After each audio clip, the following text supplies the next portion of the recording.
We report the horrific stories to you, unfortunately, almost every week. Teen violence numbers are shocking. The stories of young teens committing violent crimes, first-degree robberies, and murder, of course. Now, I've heard from and talked to many of you wanting to know, what can we do? Well, today on Speak Up, our guests are some of the folk who are concerned and looking for answers. Joining us today are T.J. Petway. He's the executive director of Mobile Youth Justice Coalition, Inc. Rodney Toomer, also recognized by many as DJ Rotsky, a concerned citizen and now working with TJ in several areas.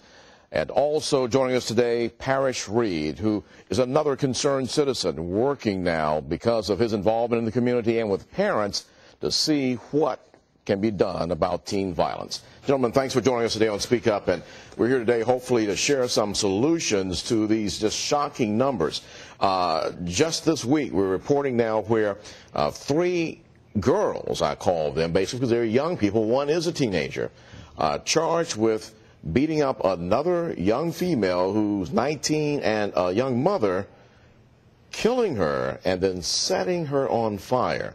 Now, we're talking about just shocking crimes that are now being done by teenagers, and you all have started an initiative to try and at least begin some of the dialogue and offer some of the options. Let's talk first about the teen town hall meeting, and this took place to open up dialogue with teens. What did you hear? What did you hear from other teens saying they see these things happening because?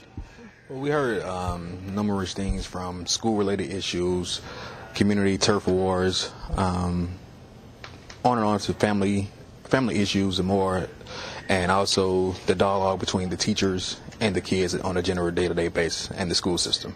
Well, why so violent now? I mean, we had those problems when we were growing up. I'm a little older than you are, TJ, and we had turf situations because we were put together in schools from different neighborhoods, and somebody may not have liked another area of town, so to speak. We were bused in those days.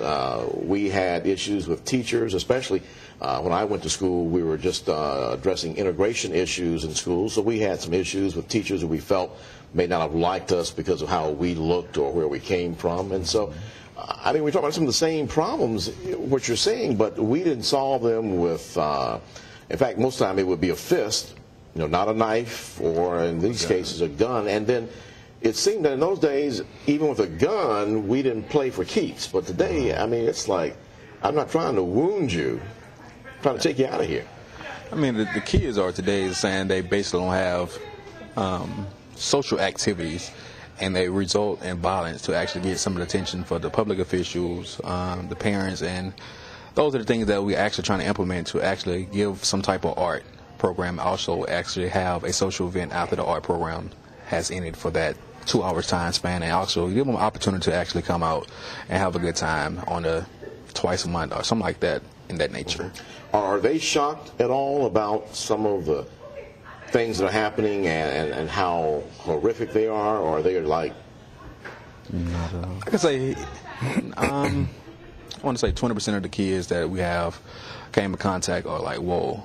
And we actually send out surveys to the area schools to actually come back with some feedback. And the things that we're seeing on the surveys are mostly relationship problems. The social network, they are getting more bullying on the social network now than ever. So it's more of a basically trying to get someone attention to actually cry for help.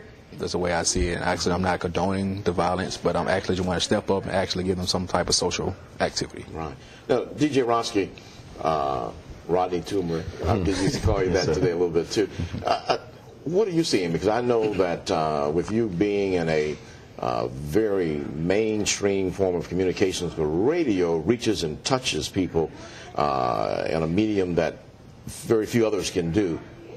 What are you hearing, and what's causing this today? As you remember, as you made point of, back when we were coming up, we had violence, but the violence wasn't so. The level of violence wasn't as high as it's raised now, and a lot of people don't understand that our children see this violence every day. whether it's domestic violence in their homes or their homeboy gets shot. So our children have become numb, very numb to this. So when they see killings, or when you see on TV where somebody might be dead and they had this crowd of people around, they're looking with this look on their face like it's no big deal.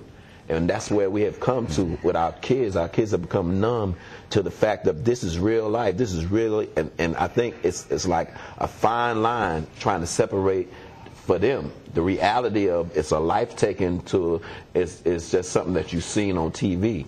So as the TV and the violence increases on TV and these games and video games, it goes into the psyche of our young people, and they become cut off from feeling compassion and everything, and that's where we are.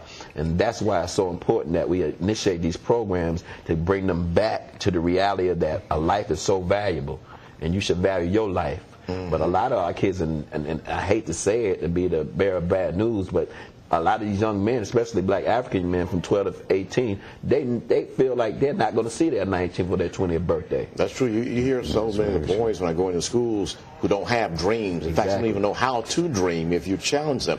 Parrish, we're talking about being desensitized. Now, briefly, what are parents saying about this whole aspect? Are they blaming the media? Well, the parents aren't really blaming the media, but they see that we have to do something to make the change. See, nowadays, once again, as you stated, while we were growing up, you know, at least when we got into some type of altercation, we cared. You know, we didn't want to kill anyone. The mentality in today's society for teenagers growing up is they don't care. They don't have the role models. They don't have someone to direct them to say, hey, this isn't the proper way or direction that you need to go if you want to be successful in life. And I think that's the purpose of us, to try to instill, once again, not just in the children, but in the parents, because it always starts at home.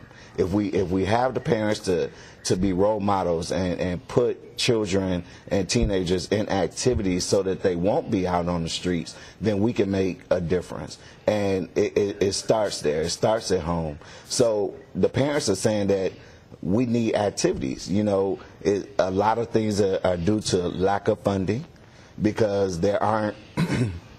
I'll tell you what, hold on that point. Okay. And when we come back, we're going to talk more about the things that you're trying to put in place, and talk also about why aren't they in place, as we're looking for the options and the way to change what's going on today. Speak Up continues in just a moment. We'll be right back.